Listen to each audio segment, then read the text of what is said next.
നമസ്കാരം. കേരളത്തിന് പുഞ്ചിരിക്കുന്ന മുഖമുള്ള മുഖ്യമന്ത്രിയെ സമ്മാനിച്ചതിൽ പറവൂരുകാർക്ക് അഭിമാനിക്കാമെന്ന് നടൻ സലിംകുമാർ. മുഖ്യമന്ത്രി വി.ഡി. സതീശന്റെ മണ്ഡലത്തിൽ പൗരാവലി നൽകിയ സ്വീകരണത്തിൽ സംസാരിക്കുകയായിരുന്നു അദ്ദേഹം. തന്റെ ഭാവിയെക്കുറിച്ച് പോലും ചിന്തിക്കാതെ വലിയൊരു റിസ്ക്കാണ് സതീശൻ തിരഞ്ഞെടുപ്പിൽ ഏറ്റെടുത്തത് എന്നും സലിംകുമാർ പറഞ്ഞു.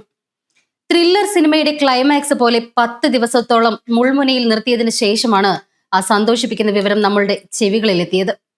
പറവൂരുകാർക്ക് അഭിമാനിക്കാം, പുഞ്ചിരിക്കുന്ന മുഖമുള്ള മുഖ്യമന്ത്രിയെ കേരളത്തിന് നൽകിയെന്ന്. ഇതായിരുന്നു സലിംകുമാറിന്റെ വാക്കുകൾ. 102 സീറ്റില്ലാതെ കഴിഞ്ഞ തവണത്തെ പോലെ ഭൂരിപക്ഷമില്ലാതെ വന്നാൽ സതീശൻ ചേട്ടന്റെ അവസ്ഥ എന്താകുമായിരുന്നേനെ. അത്രയും റിസ്ക് എടുത്ത് തന്റെ ഭാവി പോലും കണക്കാക്കാതെ ഏറ്റെടുത്ത വെല്ലുവിളികളെ അഭിനന്ദിക്കാതിരിക്കാൻ വയ്യ.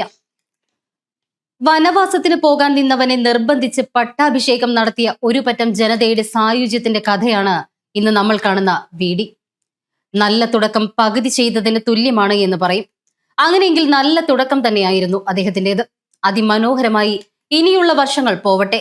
അദ്ദേഹത്തിന്റെ മുഖത്തുള്ള പാൽ പുഞ്ചിരി മായാതെ സൂക്ഷിച്ച് മുന്നോട്ട് പോവാൻ എല്ലാവിധ ആശംസകളും നേരുന്നു.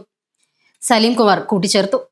സമൂഹം ഹൈസ്കൂൾ അങ്കണത്തിൽ പ്രത്യേകം തയ്യാറാക്കിയ വേദിയിലാണ് മുഖ്യമന്ത്രിക്ക് സ്വീകരണം ഒരുക്കിയത്. ഗാനരചയിതാവ് ശ്രീകുമാരൻ തമ്പി സമ്മേളനം ഉദ്ഘാടനം ചെയ്തു. പൗരാവലിയുടെ ആദരം നടൻ മോഹൻലാൽ സമർപ്പിച്ചു. ജില്ലയിലെ മന്ത്രിമാരും നടൻ സലിംകുമാറും ഉൾപ്പെടെ പരിപാടിയിൽ പങ്കെടുത്തു. അതിനിടയിലും കൃത്യമായി മുൻ മുഖ്യമന്ത്രി പിണറായി വിജയനെ കളിയാക്കി വിടാനും സലിംകുമാർ മറന്നില്ല.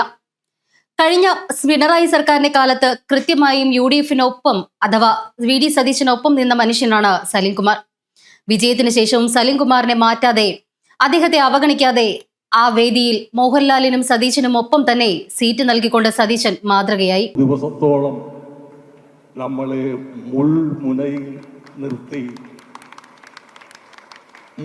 നിർത്തിയിട്ടാണ് ആ സന്തോഷിപ്പിക്കുന്ന വിവരം നമ്മളുടെ ചെവികളിലെത്തിയത്. ഒരു പുഞ്ചിരിക്കുന്ന മുഖമുള്ളൊരു മുഖ്യമന്ത്രിയെ കേരളത്തിന് നൽകി. വനവാസത്തിന് പോവാൻ നിന്നവരെ നിർബന്ധിച്ച് പട്ടാഭിഷേകം നടത്തിയ ഒരു പറ്റം ജനതയുടെ സായുജ്യത്തിന്റെ കഥയാണ് ഇപ്പോൾ ഇന്ന് നമ്മൾ കാണുന്ന ശ്രീ വി.ഡി. സതീശൻ. ബഹുമാനപ്പെട്ട മുഖ്യമന്ത്രി ശ്രീ വി.ഡി. സതീശൻ, ശ്രീകുമാരൻ തമ്പി സാർ, ലാലേട്ടൻ, വേദിയിലിരിക്കുന്ന വിശിഷ്ട വ്യക്തികളെ, എങ്ങനെ പറഞ്ഞറിയിക്കണം എന്നെനിക്കറിയില്ല. ഒരു പൊളിറ്റിക്കൽ സിനിമയുടെ, ത്രില്ലർ സിനിമയുടെ, ദൃശ്യം 3 പോലുള്ള സിനിമയുടെ ക്ലൈമാക്സ് പോലെ ഏകദേശം 10 ദിവസത്തോളം നമ്മളെ മുൾമുനയിൽ നിർത്തിയിട്ടാണ് ആ സന്തോഷിപ്പിക്കുന്ന വിവരം നമ്മളുടെ ചെവികളിലെത്തിയത്. ഏതായാലും നമ്മൾ പറവൂർക്കാർക്ക് അഭിമാനത്തോടുകൂടി പറയാം, ഒരു പുഞ്ചിരിക്കുന്ന മുഖമുള്ളൊരു മുഖ്യമന്ത്രിയെ കേരളത്തിന് നൽകി. ഞാനിപ്പോ ആലോചിക്കുന്നത്, ഇത് നേരെ ഓപ്പോസിറ്റ് ആയിരുന്നു കരുതുക. നേരെ ഓപ്പോസിറ്റ്. 102 സീറ്റില്ല. കഴിഞ്ഞ വർഷത്തെ പോലെ സീറ്റുകൾ വന്നാൽ സതീഷ് ചേട്ടൻ്റെ അവസ്ഥ എന്തായിരുന്നു?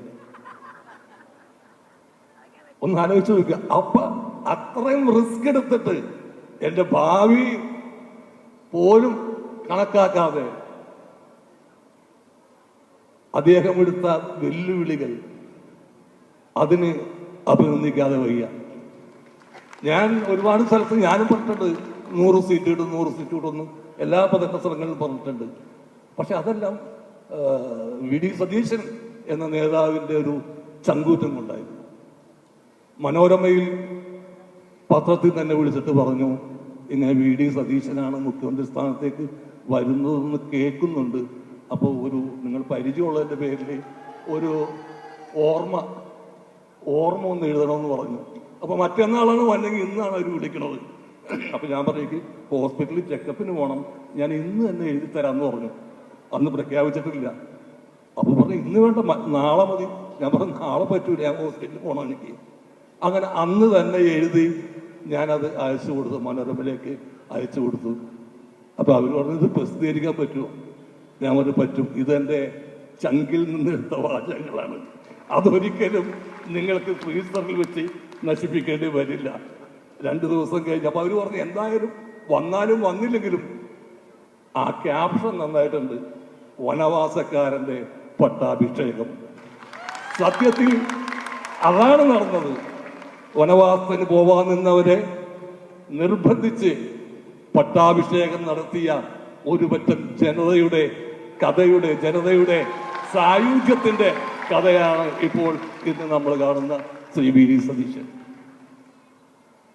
Well begun is half done എന്നാണ് പറയാറ്. നല്ല തുടക്കം പകുതി ചെയ്തതിന് തുല്യമാണ്. അങ്ങനെയെങ്കിൽ നല്ല തുടക്കമായിരുന്നു. അതിമനോഹരമായിട്ട് ഇനിയുള്ള വർഷങ്ങൾ പോകട്ടെ എന്ന് ആശംസിച്ചുകൊണ്ട് ഈ പുഞ്ചിരി, അദ്ദേഹത്തിൻ്റെ മുഖത്തുള്ള ഈ പുഞ്ചിരി, പാൽപുഞ്ചിരി എന്ന് പറയാം, അത് മായാതെ തുടർച്ചയായി സൂക്ഷിച്ച് മുന്നോട്ട് പോകാൻ എല്ലാവിധ ആശംസകളും നേർന്നുകൊണ്ട് വാക്കുകൾ ഉപസംഹരിക്കുന്നു.